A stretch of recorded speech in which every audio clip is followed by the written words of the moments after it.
So we have good afternoon and Sadakasta India to all.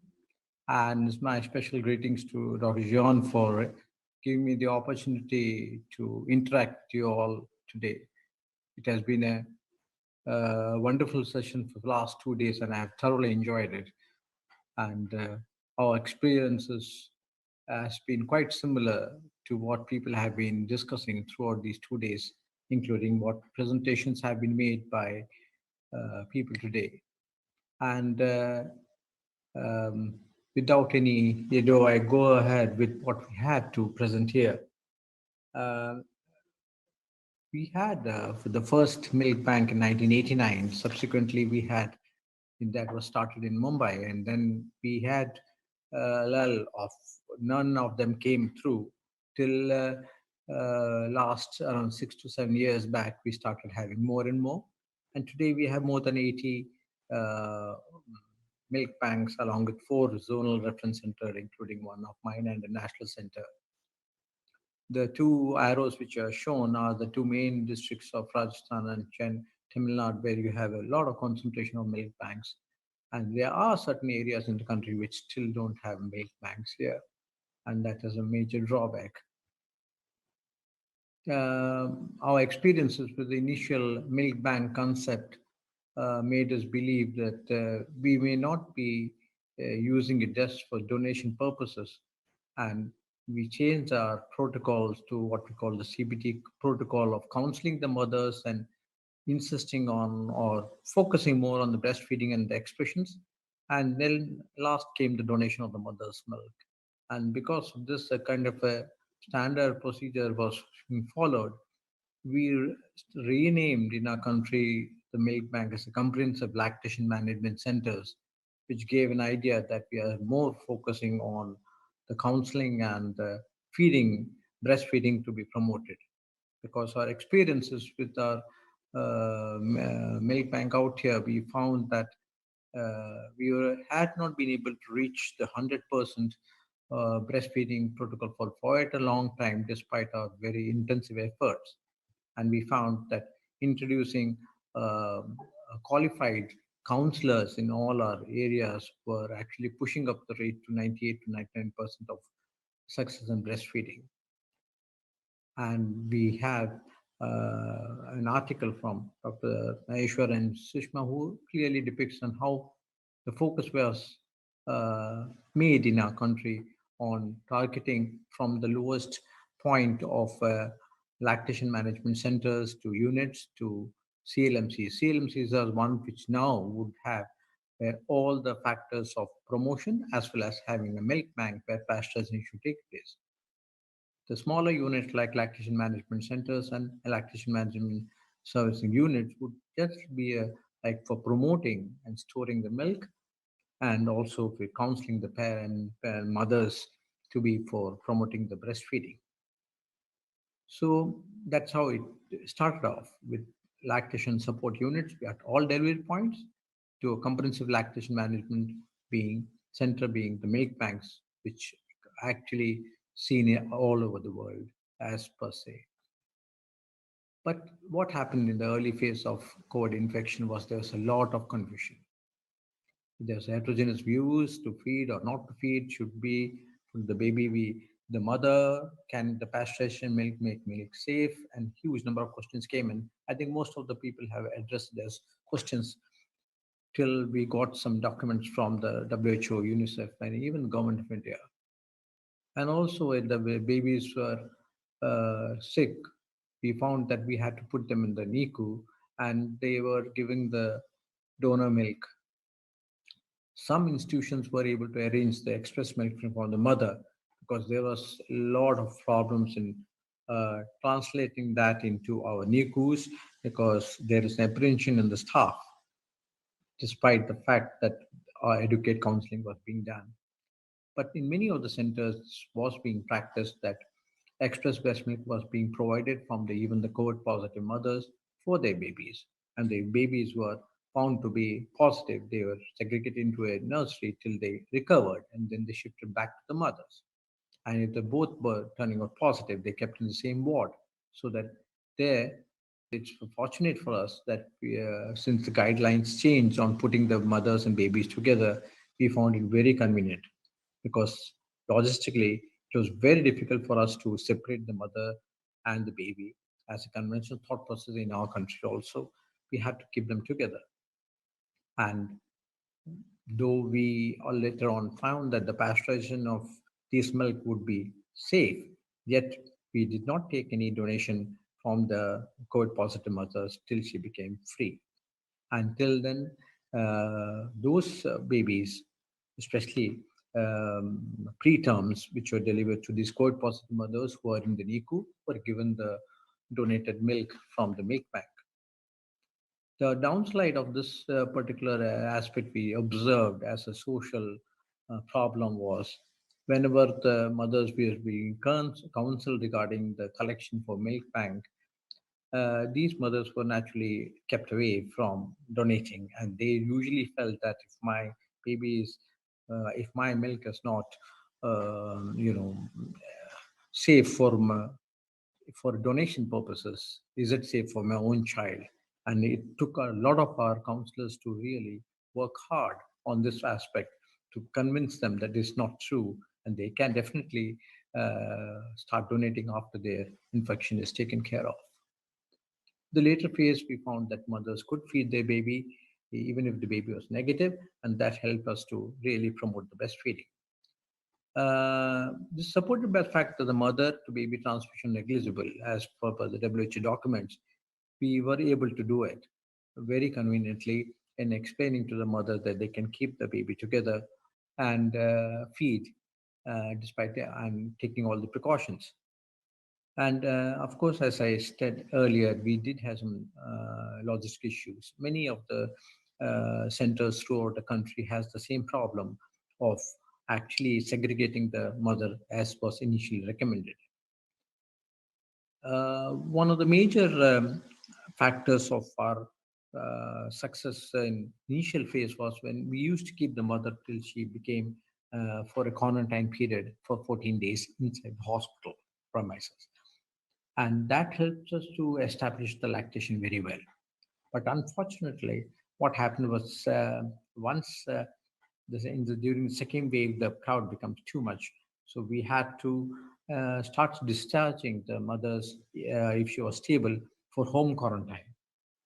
And that led to some other disastrous consequences because they had hardly been counseled totally and they had really not started feeding very well. So what happened was this came and there was a lot of restriction of movement in the COVID wards. The number of manpower decreased because they were deployed elsewhere. There was a lot of apprehension and reluctance on the staff to really go for extensive counseling. And since the counseling got affected, the breastfeeding also came down. The option was left to use some medias and videos for the same. And moreover, our own hospital, like few centers all over around the country, were declared COVID hospitals, where only the mothers who were COVID positive were admitted, and that brought down the collection into the milk bank drastically. And though now the situation is better because now we do have the milk being donated from other hospitals to our milk bank. Now, apprehension of the counselors to visit the COVID ward also created a lot of problems. So we started training the nurses and using infographics. The mothers were being kept, mother and baby kept being kept together. We found that the education started building up again and that breastfeeding became more successful. Now, those mothers who used to come for counseling later on, we find because of the frequent lockdowns which we are experiencing within our state and some other parts of the country, and mobility restrictions, the traveling was avoided, and the lactation council also become few and far in between. Though social acceptance of breastfeeding alternatives were quite strongly dominant in the society, the counseling visits came down to by 53 to 60%. And this was across our state. This is my center. but across the state also we found that. And practically all the centers in our country reported decreasing counseling visits. And as we know that it relates to counseling relates directly proportional to successful breastfeeding. We try to follow them up from a telephonic follow-up. Many times because of educational situations, literacies, we found that e-communication was really not very helpful to us. Even then, when we contacted many of them, we found that only this, the fact when in the same center we used to have pre-COVID a very good success rate and to the around 78 to 85% had fallen down to nearly 70% breastfeeding. Many have that stopped feeding also.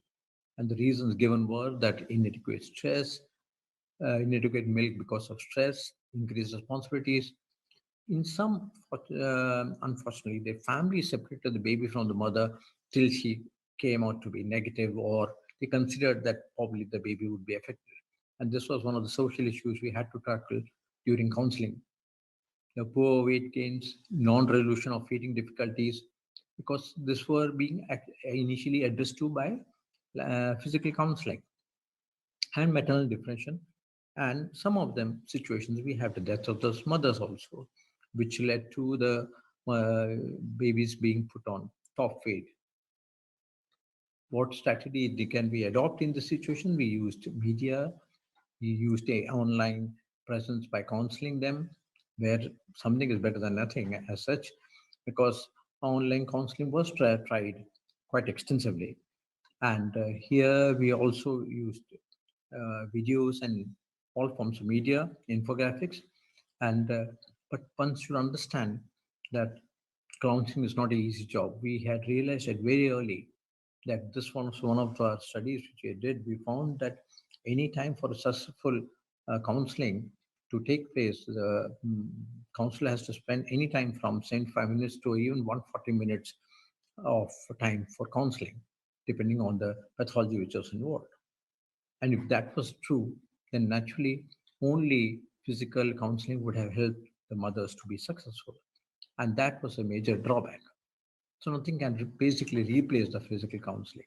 But making counseling, active counseling available to all delivery points, decentralizing the lactation counseling centers, training the ASHA or the workers, social health workers, was one of the issues. Here, one of our counselors is training one of the workers in a normal mother, healthy mother, and how to go about it. This lady would later on help the mothers who are COVID positive. Then we had a lot of organizational efforts being provided by the government of India with the programs like Mothers After Affection programs. Then the National Cooperative Center from CLMC, when Dr. Sushma Nagia is the person who is heading that, has been contributing to a formulation of some of the protocols. BPNI, that is Breastfeeding Promotion Network of India, the Human Milk Bank Association, with Dr. Ketan, who has been associated with our promotion here, had been responsible for creating a lot of information literature, including along with PARC. They launched quite a number of programs, webinars using print printers, increasing amount of awareness, a kind of a thrust in both in media and videos and YouTube, videos which will help to disperse knowledge. And infographics like this were conveniently sent out to all and handed over to the mother how it should be done. And there was guidance from for pregnant and lactating women. These kind of information brochures were placed elsewhere so as to come in. And that did help to a great extent.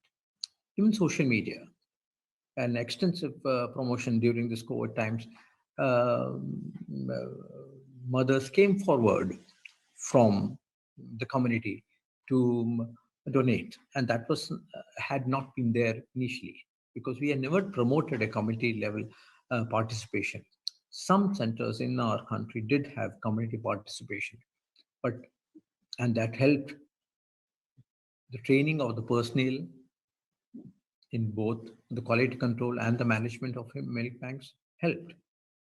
But what we had gained initially pre-COVID came to a disastrous consequence when the COVID struck us, because it was very, after a great deal of difficulty, that our milkmans have started getting some kind of an acceptance in the community.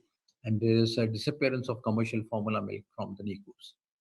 And we found there was a general decline in the milk donation initially.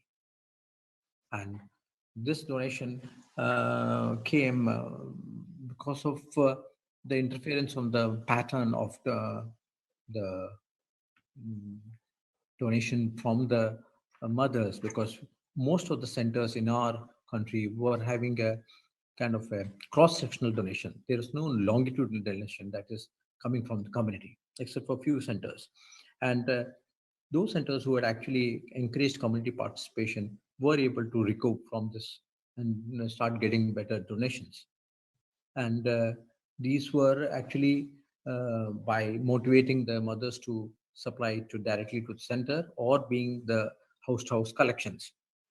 This model I had seen in Brazil, and I found it to be extremely useful, but we are not able to set it up so well here. And in some centers where community participation was accepted, there the municipality during this COVID times prevented um, or sort of did not allow community participation for milk donation. So that also was hampering the community collections. And here we find that most of the milk banks who are actually started getting the donations were from. Doutor Citarama, seu tempo. Yes. Yeah, I just finished. Not too Doctor, much left. okay, I believe your Too time much is up. slides. Okay, Yeah, thank you. Too much slides. Okay. So we come to the fact of vaccination. This is one thing which we find to have hampered, despite much discussion with the government of India and FOXI, our and the new immunization technical body. Since there was no significant data on pregnant women with the currently available vaccines in our country, it was not observed. But today, at least they have allowed notification apps to allow the lactating mothers to be vaccinated, and that's good news for us. With that, my team and my visitors to our centers, and my thanks to all my colleagues who have been instrumental in creating this presentation. And with that, I end up with my quote from our Nobel laureate, Dr. Rabindranath Tagore. The nature has designed the provision that infants to be fed their mother's milk. They find their food and mother at the same time. It's a complete nourishment for them, both for their body and the soul. Muti Obrigado.